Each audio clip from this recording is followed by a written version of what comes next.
On entend parler de pollution extérieure et on se dit chouette, on est à l'intérieur, tout va bien. Et bien pas du tout, la pollution intérieure, elle est en moyenne 6 fois supérieure à la pollution extérieure. Non. 6 fois 6 fois supérieur. supérieure.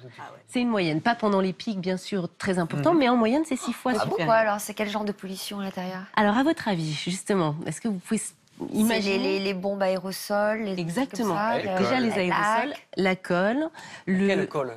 Ah ben la colle qu'on a par exemple pour coller le parquet, pour coller la moquette, pour coller après tout ce qu'on utilise au quotidien, la peinture. Les produits ménagers, ça je sais. Les produits ménagers, tous les produits qu'on utilise et qui sont de plus en plus agressifs et violents. Tous les tissus synthétiques, par exemple.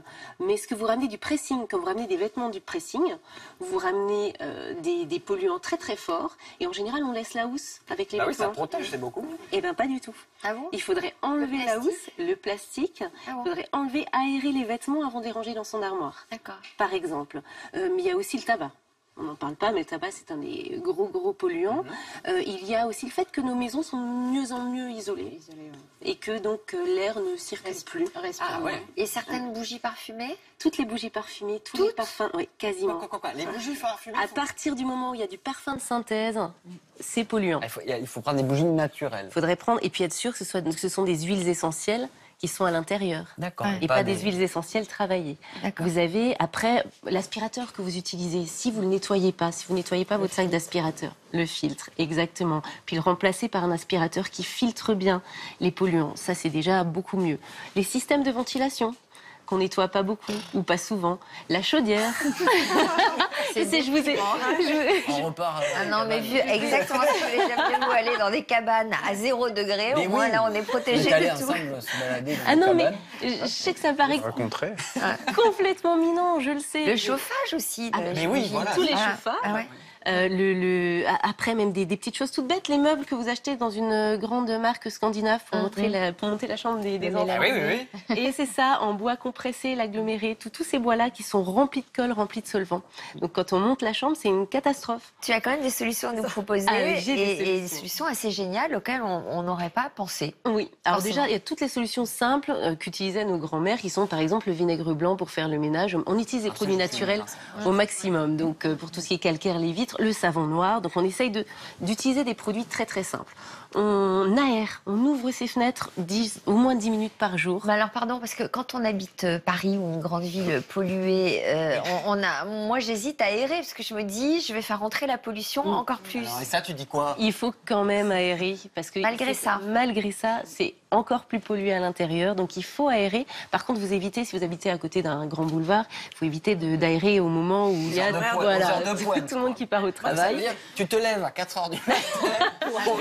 Vite la fenêtre et non, on en le fait, ferme. il faudrait aérer par temps de pluie, parce que là, au moins, c'est pas Exactement. anticyclonique, donc l'air circule. Il y a ça, ou alors tôt le matin, tard le soir, ou bien pendant la nuit, mais on essaye d'ouvrir 10 minutes, même quand il fait froid, et même quand on n'a vraiment pas envie. On lave sa literie, les acariens, tous ces polluants dont on parlait aussi, qui sont tous ces petits champignons, et ces petites bêtes qui sont des allergènes puissants, donc on lave sa literie régulièrement. On change ses oreillers. On change ses oreillers. Et moi, tu sais ce que m'avait dit? Moi, j'ai un fils qui est asthmatique et qui était très allergique.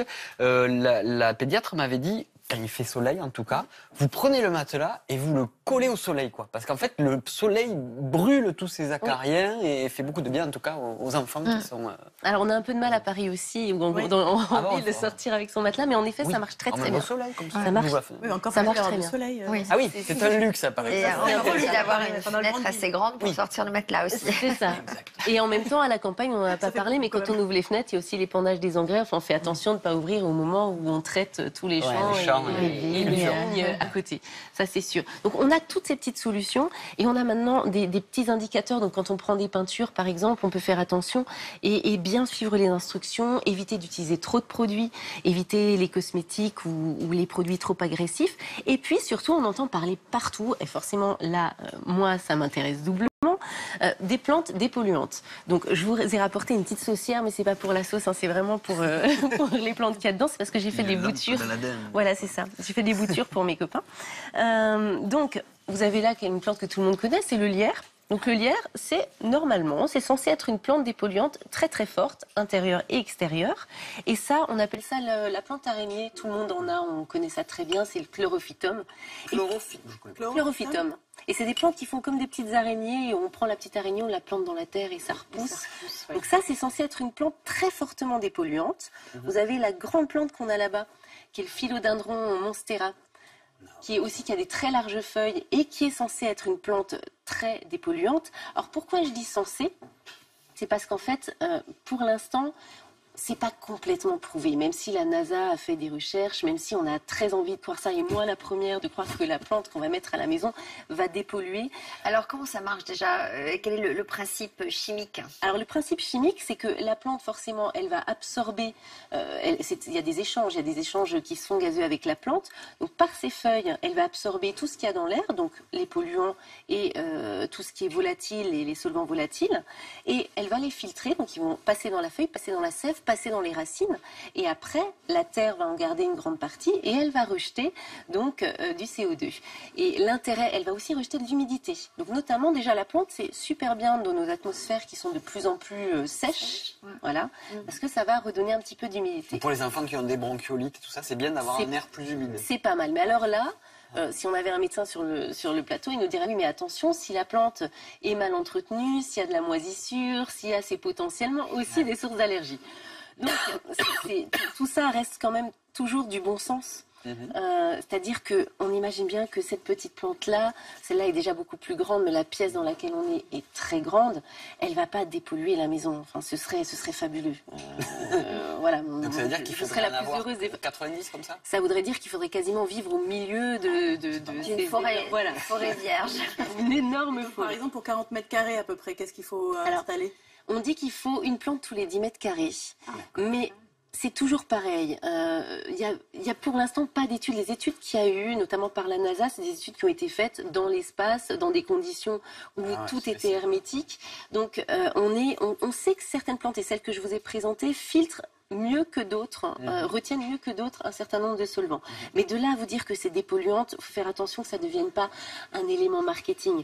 Ce qui est sûr, c'est que ça fait du bien de voir la verdure, que si on en prend soin, ça fait plein de jolies choses à avoir poussées pour les enfants et que c'est toujours agréable d'avoir ce rappel de cette fenêtre sur la nature, mais ça remplace pas l'aération des fenêtres. En fait. Le lierre qui couvrait les murs des maisons autrefois, ça avait ce genre de fonction-là? Oui, ça a une vraie vertu dépolluante. Et puis de toute façon, on sait que le verre, c'est le poumon de la planète. Donc ça a ce rôle-là de retenir, mais aussi de filtrer l'eau, de renvoyer de l'humidité. C'est vraiment ce rôle de régulateur.